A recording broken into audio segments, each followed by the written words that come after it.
Welcome to the Retrieving Catholicity podcast, where we think about life and ministry in light of the whole truth with the whole church for the whole world. Welcome back to another episode of Retrieving Catholicity. I am your host, Mason Ballard, and I'm joined once again by my friend and fellow Charleston pastor, Derek Roberts. Derek, how are you, man? I'm doing well. This is the episode where we announce we're both joining the Roman Catholic Church. This is it. We've read enough of Thomas. And Catholicity actually does mean Roman Catholic. Yeah, that's the change. The assertions. Now I'm going to spend every moment of my life saying capital C. Yes, where I've been talking about lowercase c. And I'm like, nope, capital. I think we should take back the capital C. If you look back at some of the comments, anytime I talk about like theology proper, it gets a lot of views. At any time I talk about Roman Catholicism, it gets a lot of views. So we should put Roman Catholic. Yeah, Catholicism. Yeah, but one thing you'll find that the Catholics don't like is when you say Roman Catholic. Yeah, they don't like the Roman part. Yeah. And of course, us Reformed guys are like, no, we're going to keep the. But it is Roman Catholic. And even when I say Reformed, actually, people are like, are you Reformed Baptist? And like, technically, I'm not, because I don't subscribe to like 1689 or anything like that. So I'm not a part of a capital R Reformed Baptist. But again, now that I'm a wordsmithy guy, I'll say I'm a Reformational Baptist. And all Baptists are Reformational Anglican. Exactly. So it's like, if you want this capital R Reformed Baptist, you subscribe to 1690 to be a member of our church. I'm not that. But if you want, like, I believe in the principles of Reformation, and I believe Baptists are a reformational people, I am that. So if you're looking for a Reformational Baptist, distinction with a difference, maybe. Yeah. Well, and if you're Vatican II Catholic, you're kind of a reformational. You're Reformational Catholic. Yeah, Reformational Roman Catholic. Yeah, Roman Catholic, sorry.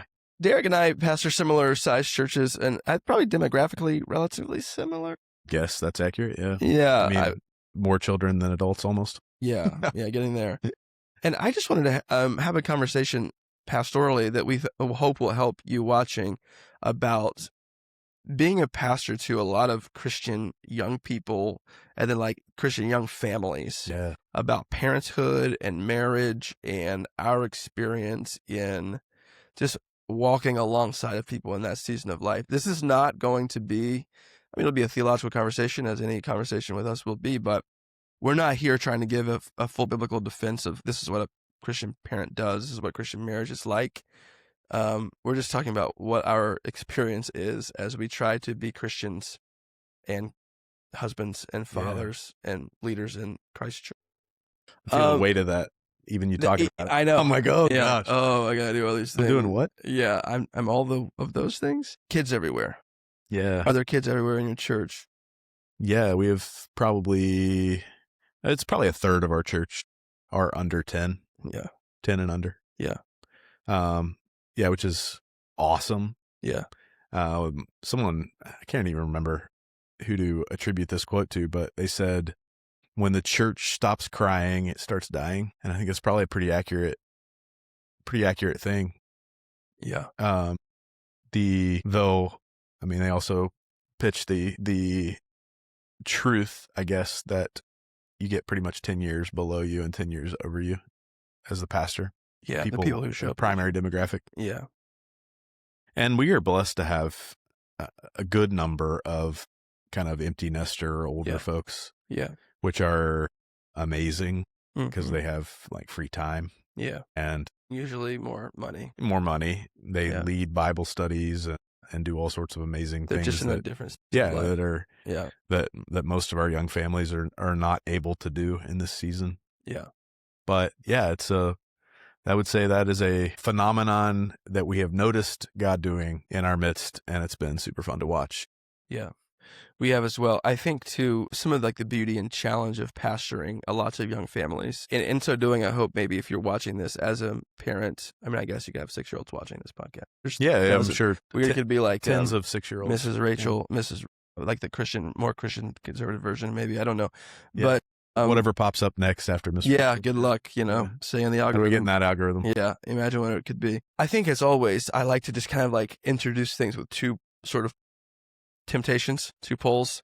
Pole one is I have young children, so I'm not going to engage in anything at the church until my schedule clears, which will be never. And then temptation two is I have young children, and that's not going to factor into any of my decision making at all. And I'm going to run myself ragged trying to do everything as if I had no children. Have you seen both of those in your pastoral experience? Have you personally been tempted to both of those? Yeah, I mean, I've definitely seen it all. I think it probably far more common is that the schedule of life wins over the schedule of church. Yeah, I agree. But yeah, I've definitely seen both. Yeah. I think that's a more common ditch to fall into. And I think the value of this conversation, and one of the reasons I wanted to have it with Derek, is that we're coming to this as pastors who are not parents of older children. Yeah. And we don't come to this as experts. I heard a quote one time that has been so beneficial to me and impactful to me based on the counsel I give. It's that young parents write books about parenting and old parents write books about prayer. Yeah. And I think that is so true. Yeah, that's wise. One thing that drives me absolutely bonkers, and this might be the sinful side of me, and I'll let you try to determine what is Okay. that. I have been known to be the arbiter of what is and what is not. Yeah, here we go. I think a lot about ideology creep. Okay. We are more ideological than we ever have been, and we separate into ideological types. Okay. I'm this kind of parent. Yeah. I'm a gentle parent. Yep. I am a structure parent. I am a type A parent. I am a type B parent. I am a this parent. I am a fill in the blank. And then we make that ideology our parenting identity. Yes. And we say, this is how I parent, church be damned. Yeah. Right? Bible be damned. Yeah. This is what I believe is the best way to parent. And we get defensive when people disagree. So one of the unique dynamics I don't think people would realize until you get into the church is not everyone parents the same way. Yep. Our eyes get big because we both know. Yep. People don't like to talk about how they parent. Yeah. And I'm not here to even talk about it. Elicits feelings of judgment. Yes. And critique. Yes. Yes. At the most intimate level of our life. And I think one thing I want to just scream into a microphone, and one of the reasons I want to do this episode is to say, like, just be a Christian parent. Yeah. Like, okay, that's not going to solve everything. There's wisdom we can take from all these different parenting camps. But at the end of the day, what we're trying to do is be Christians who raise Christians to live as Christians in Christ's world for Christ's glory until Christ returns. That's it. And I think sometimes we get so caught up in the mechanisms and the day-to-day things that we lose perspective. Yeah. And we can forget the beauty of the gospel, how it impacts our lives, our parents. Yeah, for sure. Yeah, it really is the gospel.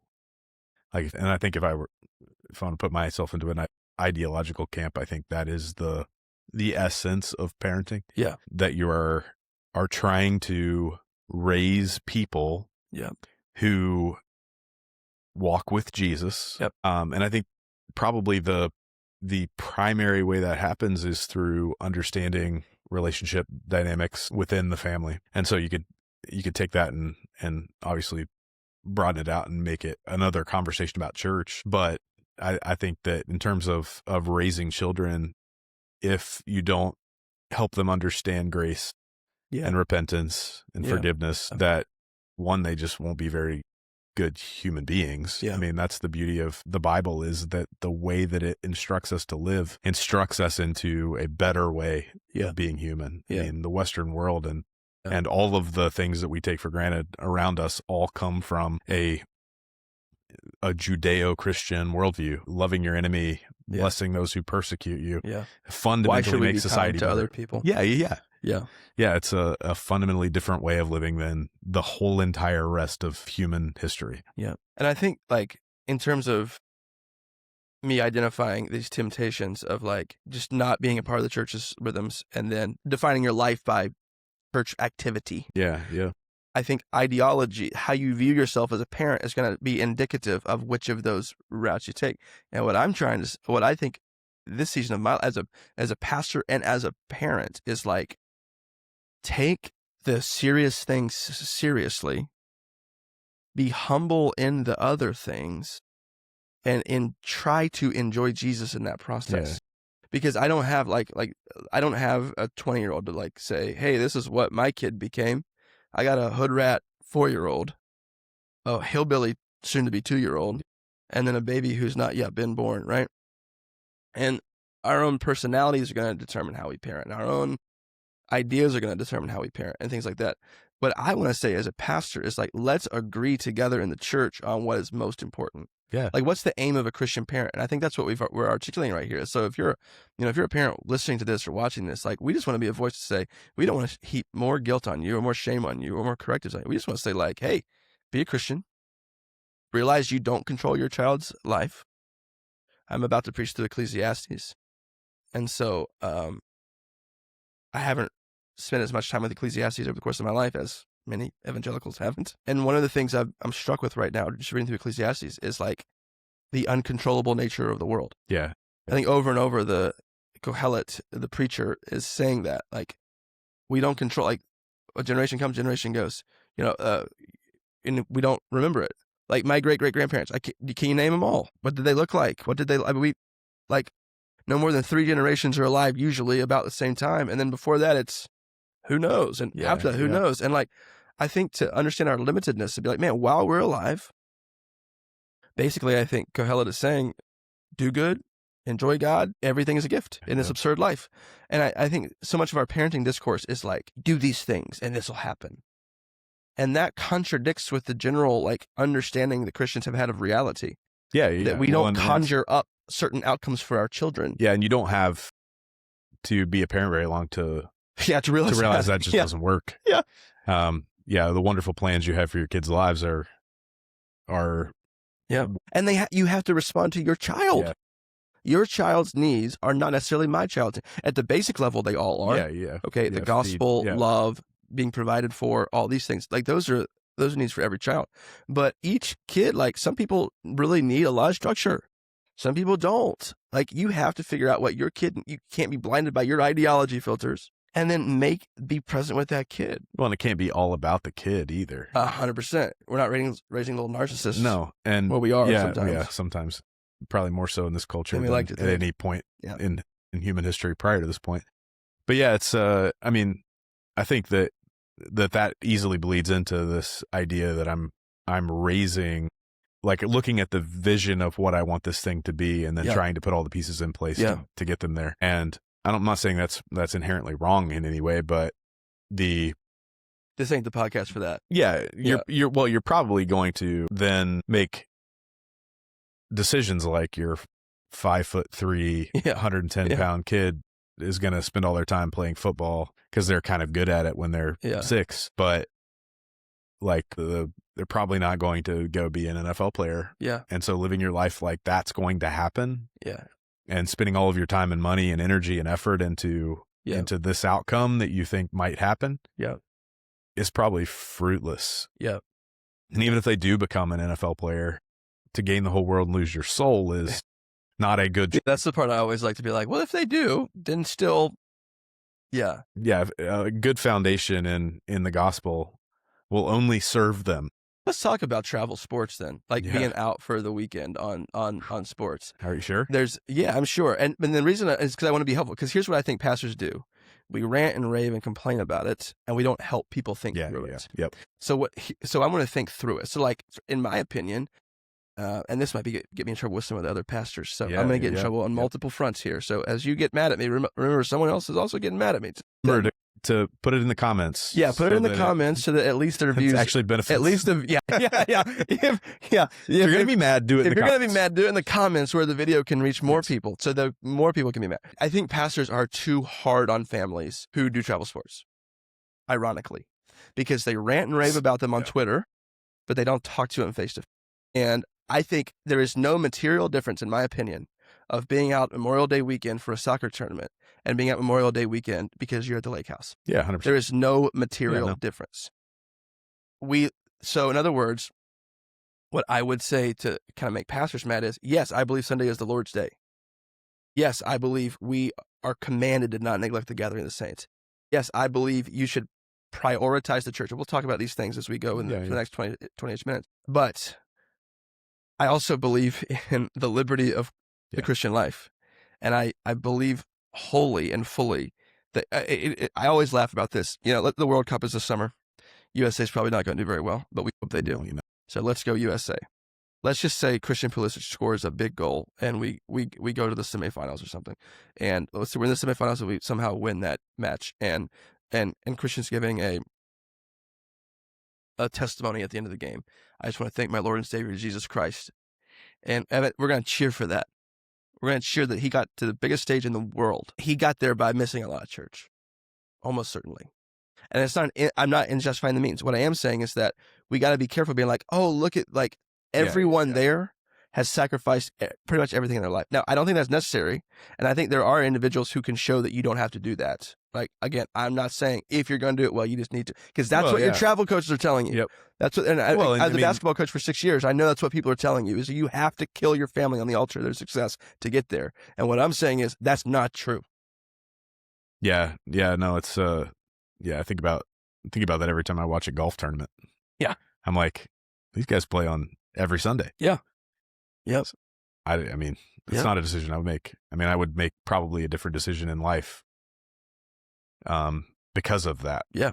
But yeah, I mean, if you find yourself in that situation, you got to figure out a way to deal with it. Not, you can't just forsake your livelihood for the sake of people who work on Sundays. I mean, there's like all sorts of these sorts of doctors are on call. It get black and white. It's easy. And the main point is easy. Yeah. And so I do want to say loud and clear to folks, like prioritize the church. And as we talk about being Christian parents from a young age, as we go, like you've got to make the uncomfortable decision that you're going to prioritize the church together with your family. And that's going to be a part of your rhythm. Well, and Christian Pulisic did not play travel sports. Really? So that's a perfect example. I don't know his testimony. Yeah. So there you go. Yeah. He, I don't even think played like team sports until he was in high school. Well, there you go. Yes. I mean, obviously not everybody can develop that kind of athleticism. And so as there's families in our churches who are doing these things pastorally, how can we help them? Yeah. So in other words, like this is the part that might make pastors mad. The part that might make the families mad is like, listen to the church as well as your travel coach, and then consider whose voice is most important to you. So in other words, I think it's what I have told our people before. And I don't know if I've done this often enough, but I should try to plan your absences. You know what I mean? So you look at the year, say, I'm going on vacation. Okay. Because what happens is, and I found this we don't have, our church is sort of ethnically largely Caucasian people, but culturally we have a bunch of different types of people. We have wealthy people. We have people who are not even close to wealthy, right? So our income ranges from $20,000. I have no idea where the top end even is, right? So there's like even below 20,000, but there's people like that. We run the gamut, and the wealthier you get, the more like you can do whatever you want. Yeah, absolutely. You can spend the weekends here. You can travel here. And what happens is, let's say you've got your fall vacation. So it used to be like, let's say summer vacation. Yeah. Now you got a fall vacation. We got a spring break vacation. Come on. You got a Christmas vacation. Well, then you get sick. And then you've got your sport weekends. You got to go to the Mountaineer games, right? And come back. You got to go to your NFL game. Like I got to do about Reds game. And then you look at it and you're like, wait a minute. I've got one vacation in each season. I've got a sports thing I'm doing each season. I've got sickness. I've got half the year. I might be at church, scheduled to be at church half the time. Yep. And so what I would just say is like, look at your year. Don't just look week to week. You know, what's that saying people say in ministry is so true. We overestimate what we can do in a year and underestimate what we can do in 5 years. I think the same is true church-wise, week to week. I think when we don't look at like the whole story, we can get so like, look at your year and say, where are we going to plan to miss for whatever reason? And then how are we making the normative pattern of our life, the normal rhythm that our life is responding to, gathering with the church? So I don't want to be legalistic and say more than the Bible says about if you miss it, you can't miss ever. Because I don't think that's a standard that we can live up to. And I'm not even sure that's the standard that the Bible gives us. What do you think about like worshiping with people wherever you end up? So I kind of like the comments I don't like to do it. I don't like it at all. But I'm like an extreme introvert, and I am like I have done it. Like when we were on sabbatical in England, we were a part of a church there, and we were there for months, so we did, right? Yeah. But if I go to the beach, like I'm just gonna sit on the beach Sunday morning, and that might be wrong with me. And I'm very willing to say that's wrong because I'm not, like I have a podcast about theology, but I'm like a pastor theologian. I don't like ministry conferences. I'm not interested in what's going on in the building. Like I don't want to be there with people I don't know. And that's like, again, I know that's not the polished thing I should say, but I'm just being honest with you. Yeah. I'd probably go back and forth. I mean, if there's like I love to like, cause I'm not an introvert. I'm an extreme extrovert. Yeah. And I think that would surprise people. yeah, for sure. I think that would surprise people. Yep. And so like, I just love being around people. Yeah. And so if there's And like, even when I say I'm an introvert, that wouldn't, like, if I'm wrong, I'm wrong. yeah. I'm not saying I'm bad, sorry. Yeah, no, but I mean, like, if there's like a good sacramental church where I can go and receive, I'm happy to do that. Yeah. And do most of the time. Yeah. But like my wife's family have a lake house that's like in the middle of nowhere. Yeah. And so it's like Sunday morning, unless we're driving an hour, we're not going to a church that I would go to. Yeah. And so, I mean, I think do you watch your own church's live stream? We do, yeah. Yeah. And I don't like it. I don't do it. I don't like disembodied worship. No. Like the only reason we have it is for people to watch it in their decision-making process in terms of whether or not they will show That's become practically the reason we have it. It's not what I would say. It is not a substitute. About like, do we have it? Like, why should we or not have it? Like, but practically speaking, like so many people do, we've had some people sick that can't be here, and that's been the number one thing in my opinion. Like, this is why we have it. Yeah. But in function, people come, oh, I've been following in this way, and so I. Yeah, and then there, I think, are people who are. We've run into people who just don't have great church options close to where they are. And so we engage in conversations around church planting in those contexts. Yeah. But in the season between when you get the idea that you would like to have a church in your area and actually begin to take steps in that direction, we've had some people who are pretty faithfully engaged in that way. And I hope one thing that you're getting from this conversation is maybe you're losing respect for me, which is fair, but I'm being dogmatic. No. Here. And I think there's a certain level of I want to be dogmatic about the nature of the church, and your commitment to the church should be super high. Yeah. But I don't want to get in the weeds of your life and condemn you. I think it's fundamentally a question of priorities. Yes. Like, and patterns. Yeah. And I mean, in the history of the church, the term rule of life has been used a lot. Yeah. And I would highly encourage everyone to spend some time thinking about what those rhythms are. What are the non-negotiable rhythms that I want to be true in my life? Yeah. And I mean, obviously worshiping with the saints. And they're not just aimed at your child's short-term development. No. And it's because it's your development. That's right. As much as it is your children. Yeah. Right. You want to invite your child into your life of faith. Yeah. As much as you're trying to somehow manufacture one for them. Yeah. And I think, in America over the last 50 years, I think youth group culture has destroyed any imagination for families being Christians together. Yeah. It's like you outsource the Christianizing of your children to a paid staff person so that you can not feel guilty about not praying with them at home.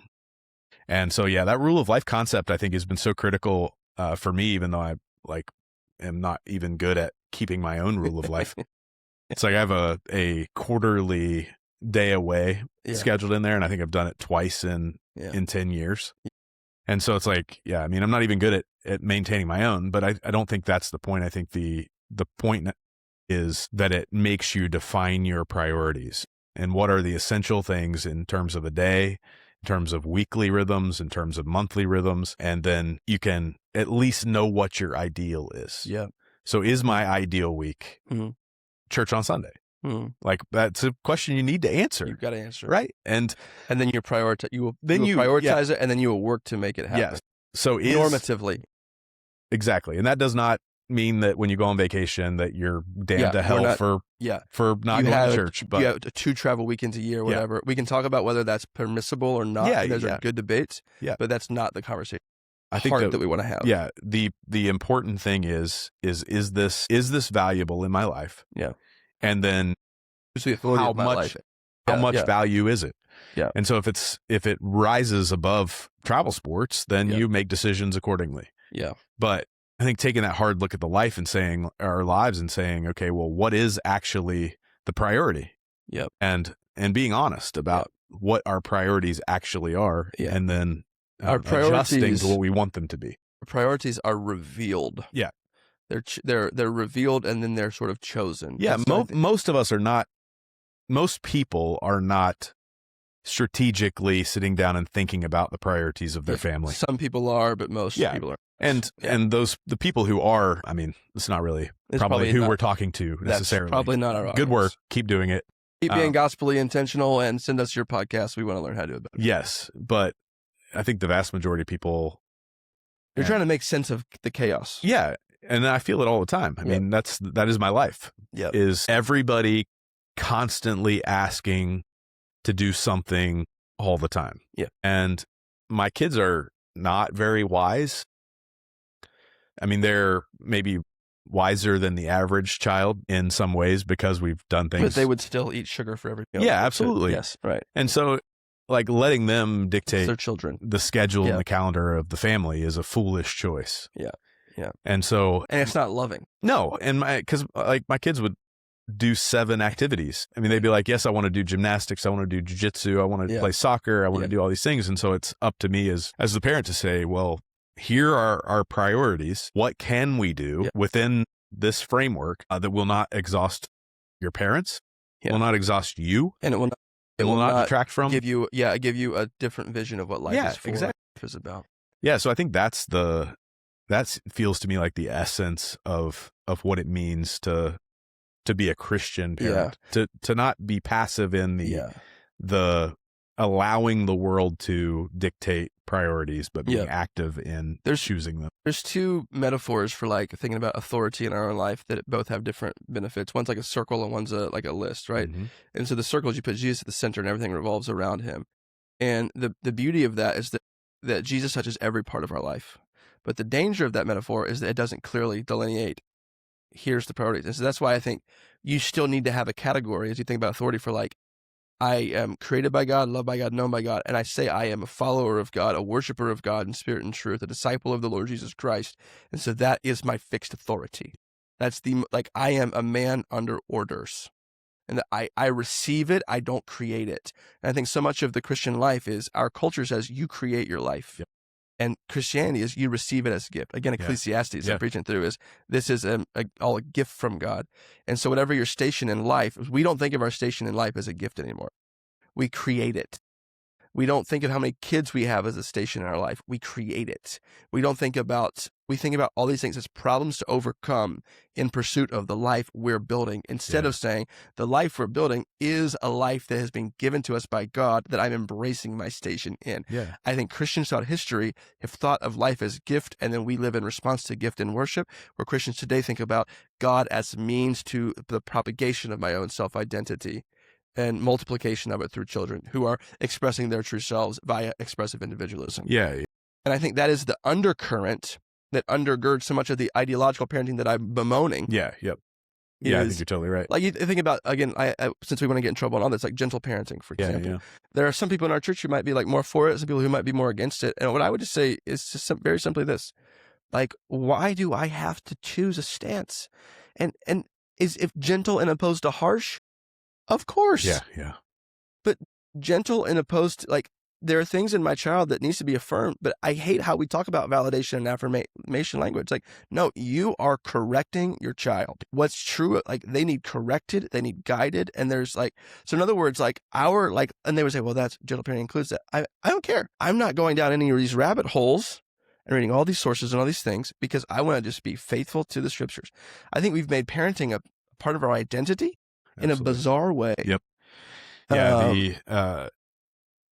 A really helpful word I heard a few years ago was that your kids are not your report card. Man. And I'm like, I don't think that. Yeah. And then I'm like, but do I? Yeah. Yeah. Man, if my kid's acting a fool in the middle of church, it's like, what is my response? Is it a holy sort of discomfort in that they are not showing God the reverence that he deserves? Or is it, well, I'm going to look bad because it's about me. Yeah, and I think far too often that's certainly the case. Yeah, I agree.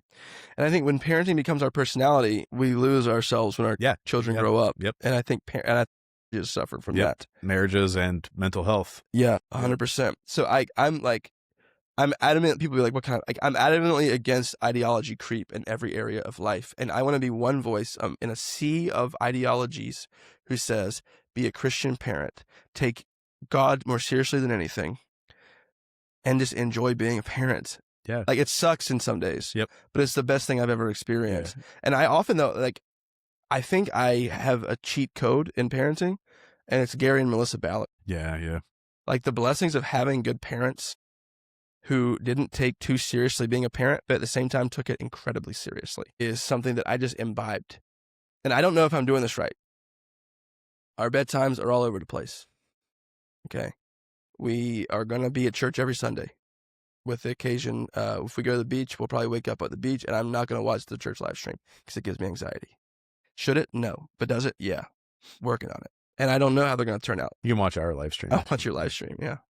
And the problems, I'll just be like, oh, I think that problem is so spiritual. Yeah. Yeah. You know, Yeah. I'll be like, wow. It's that's because cool. of their ecclesiology. Yeah, that yeah. All these problems exist. It's not tech. But I just like here, like I've hoped to demonstrate in this conversation, like, we don't have the answers, but we want to be voices that say, prioritize, like, figure out who you are. Like, what does it mean to be a Robert? What does it mean to be a Ballard? Yeah.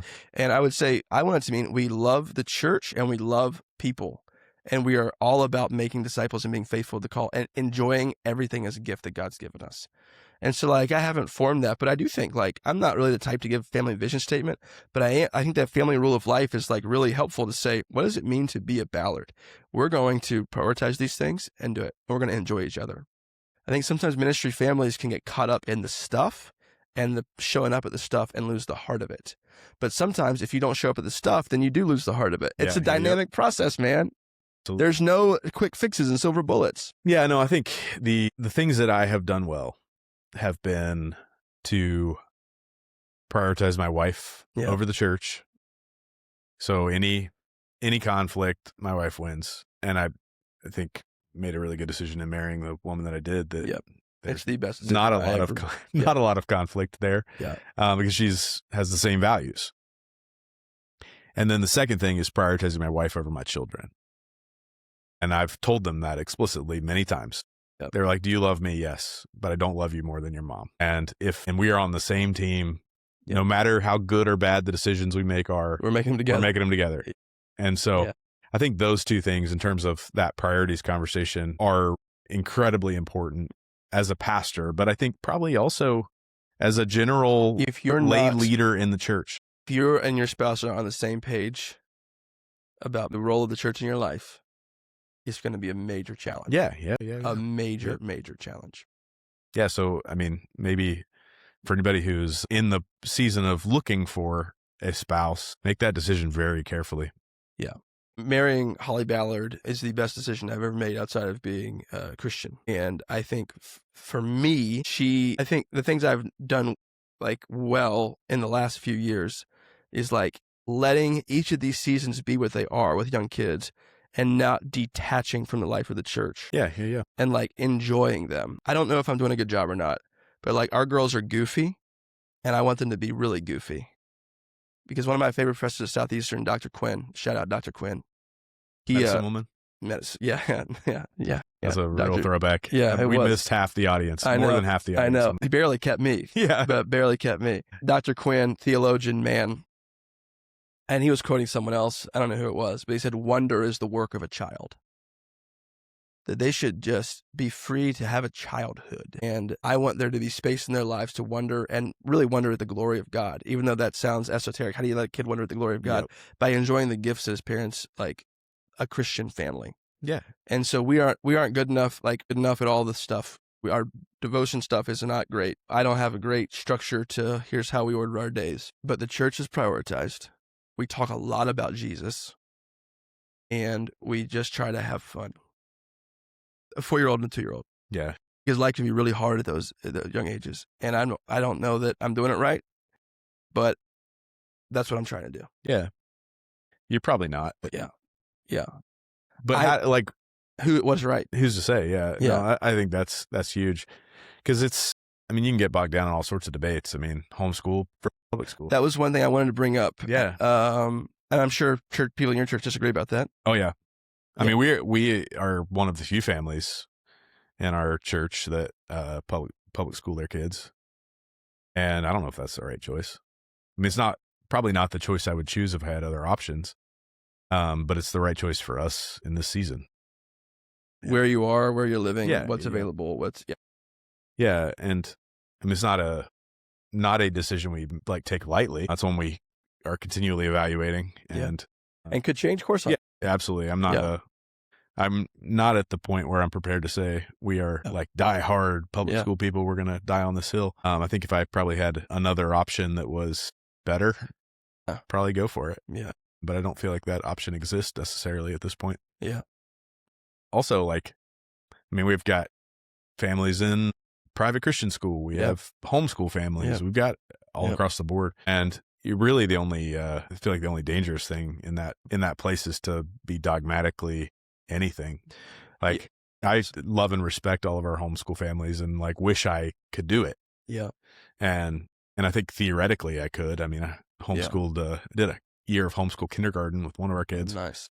And it was super fun. I mean, I think it is a better way to learn for children, but I think that you can't like forsake all the other things that God has called you to in your life to live up to some ideal that would exhaust you and make you bitter at your kids all the time. I think what you're hearing from this conversation is a wide-ranging conversation about parenting and pastoring families through this is that like families are going to disagree amongst themselves and between each other about how they should parent and the decisions they should make. And what we want to say is, as you're disagreeing, do so with perspective, do so with grace, and do so with a dogged commitment to the church of the Lord Jesus Christ and the gospel. Absolutely. Well, and it's like, I mean, the parallels are clear for almost every area of life. Yeah. I mean, it could be a conversation about parenting. It could be a conversation about church. Yeah. Like we have landed in different places in terms of the specific ways that we follow Jesus. Yeah. Absolutely.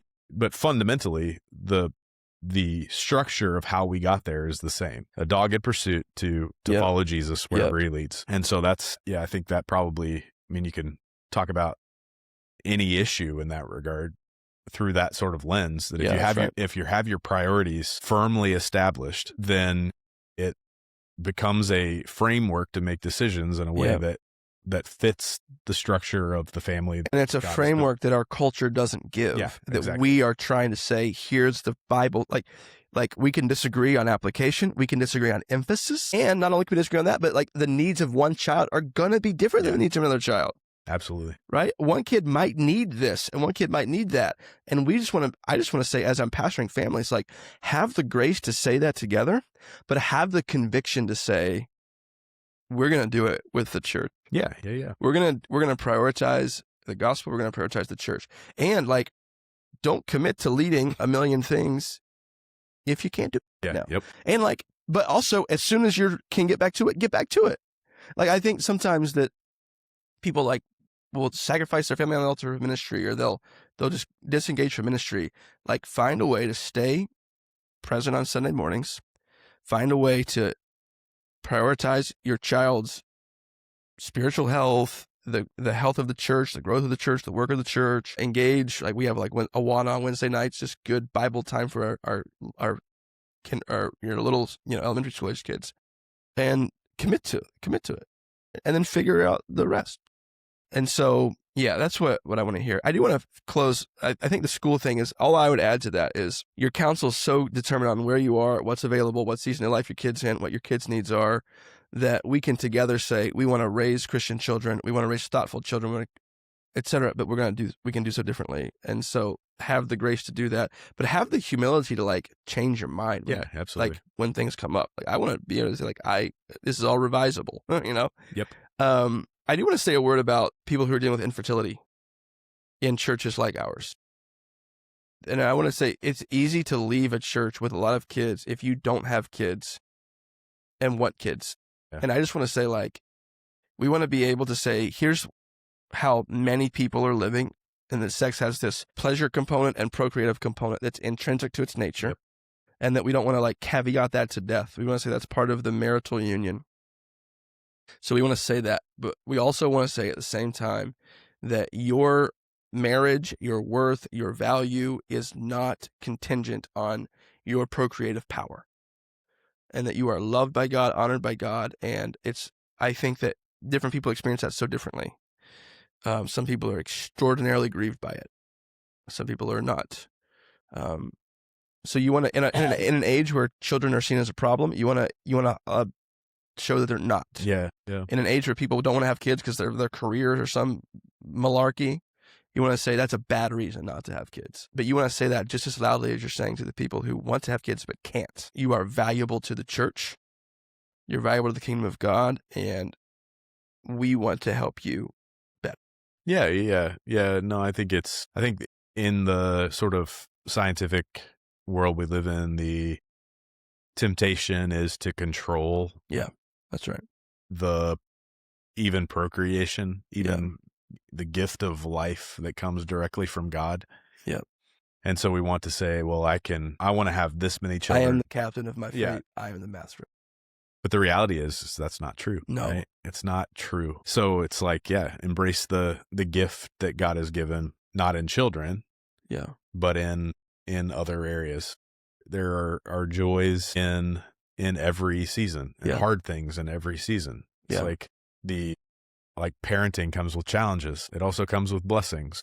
Singleness comes with challenges, but it also comes with blessings. Married with no kids has challenges, but it also comes with blessings. Being able to acknowledge both the challenges and the blessings, and to be honest about them with other people in community. Because I think it's really easy to sit in whatever place you're in and say, I'm the only one dealing with this. This is the hardest thing ever.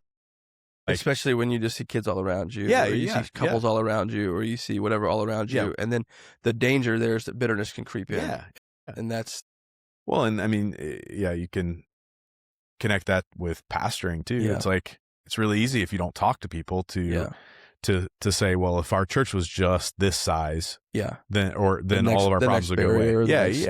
And I really had this like pretty profound moment in COVID where we were talking with I ended up in a room with a pastor of north of 1,000 member church. And like a guy who just started church planting. And with like 20 people under a picnic shelter in a park. And it's like hearing everybody share what's going on, like the challenges. It's like I'm sitting in my office looking at that guy thinking, well, how great would it be to be him? Church planting, and with only 20 people to worry about, how great would it be to have like infinite resources with 1,000 member church? And then you like hear the actual challenges. And so, I mean, I think in that sense, it's like you need to be in the room with people who are different from you, who don't have the exact. When society is pulling you apart, go find a church where it's like this. No. Don't do that. We need the different stations. We need the different stations. We need the different gifts, because the different gifts give different opportunities. And I think that through that somehow, in the grace of God, we are able to see the bigger picture. And I think it actually fosters gratitude. In rightly done in the context of Christian community. And so I think, I mean, a lot of those sort of specific situations are resolved if we see the church as family. And it's one of the dominant metaphors in the New Testament for the church is that we are a family. And I heard someone, it's probably ancient, I don't know, but I can't ever remember where quotes come from. It's okay. Just throw them out there. Yeah, I'm going to throw it out there and somebody else can. Augustine. Tell me where it can. Luther. Spurgeon. Someone old. If we just pick someone old enough that we can't check the source. The source you want to go back to the source material. But the quote is that the waters of baptism are thicker than blood. And I think about that a lot, that I'm like, okay, well, my single friend who doesn't have kids and maybe is on the edge of being too old to have kids and is lamenting that reality. It's like, well, no, my kids are your kids. Like they need you. They need you in their life to help them. Because, I mean, who's to say one of my kids doesn't end up single forever? Like they're going to need people who walk before them in all of these things. Or one of my kids doesn't have fertility issues. Like that old woman in their life who walked through that before, who found gospel joy in the midst of the suffering is going to be invaluable to that person, to that child. And so it's like we cannot go into silos based on season of life or this silly 10 years above, 10 years below people we can reach as pastors kind of thing. It's so easy, but it's so unhelpful. I have a friend who is from seminary who was who's dealt with infertility for decades. Yeah. And I said, you know, so many well-meaning Christians early on would be like, well, adoption. And he said, that's not what I needed to hear in that moment. I needed like grief and lament. To weep with those who weep. Since they've adopted. Yeah. And I got just an unbelievable picture of them this week at a ball game. And it was like, just looking at the picture was like almost emotional. Like I want to say two things at once. I want to say, like, Christian, don't rush to, oh, I can't have a baby, so I got to adopt someone or whatever. I've used this Piper quote so many times. There's a time to weep for the life you wish you had and weep for it. Yeah. And there's a time to dry your eyes and embrace the life you've been given. Yeah. And I think again, going back to Ecclesiastes, maybe I am more ready to preach these sermons. I thought it's when my life situation is a gift from God. Doesn't mean it's a good gift that I like or a gift I wanted. I mean, it's a good gift, period, from God. But it's not a gift I want necessarily. Inherent in the being a gift is that you don't get to choose. Exactly. The choicelessness is the essential quality. I mean, and you can see it in your kids really clearly. Right? Oh, yeah. Like they pick their gift. Yeah. And it like has no value. Yeah. Like I knew I was getting it, so like whatever. Sure, it great. goes in the I'm glad I have it, but it's not. But it's the shock and surprise of I the got that. of the wonder in the gift. Yeah. So like I would say, if you are like you're not married and you feel it and see it every day. You want to have kids, but you can't, and you feel it and you see it every day and twice on Sunday, so to speak, right? You're feeling it. If you have more kids than you want. Yeah. I feel that sometimes. If you're like, I wanted 2 kids. I got all girls. I got girls. I want a boy. Like, I want whatever. Like, be honest about what you want and dry your eyes and see what God's given you. Yeah. And then you can see, this is how I'm going to live in light of this. And I think there you find fulfillment, not in the thing, but in the God who gives whatever you've got. Yep. And so that's, I think, a fitting way to like wrap up is that, you know, as we are pastoring so many young families and people who are working through that infertility or people who are walking through singleness that don't want to be, or as you're walking through all of these things, family difficulties, marriages can fall through parenting. Parenting can be the stressor on marriages as you're walking through these things. Like wherever you are, like stop for just a moment and like say, God, thank you that I have X. Yeah. Maybe I didn't want it. Maybe it's not what I imagined. But God, help me see this station as a gift from you. Help me be faithful in the middle of it. Yep. And help me align my life to your priorities in the world. And show me what those are through the scriptures and the church. And so, yeah, man, it's a blessing being youngish guys. I mean, you're older than me. Being youngish guys, the danger of doing a podcast like this is that we could be seen as we got it all figured out, but we don't. And I wanted to have a pastoral conversation just around these things that I hope people could hear in a way that can be like, oh, they're wrestling with these things too, or maybe I need to reevaluate some things. Yeah, it's probably the perfect moment to have the conversation because we don't have any evidence that we're either good or bad at it. Yeah, right. True. We can't go back to our track record, good or bad. Yeah. This may not age well. We'll see. Yeah. We'll just check it off the internet. Yeah. You can't scrub things from the internet. No. All right. Well, in hopes that this will live a long, healthy, prosperous life on the internet. Thanks for joining us this week, man. Yeah, man. And thank you for watching. I do hope that you're rightly challenged and encouraged and comforted and not whatever God would have for this episode for you. I think the Catholicity tie-in here might seem esoteric, but I think it's pretty simple. Bringing the most important things that the whole truth is always confessed into our lives as parents and husbands and wives and church members. It's how can we be Christian this? That's it. All right. Like, subscribe, rate, review, etc., etc., etc. See you later.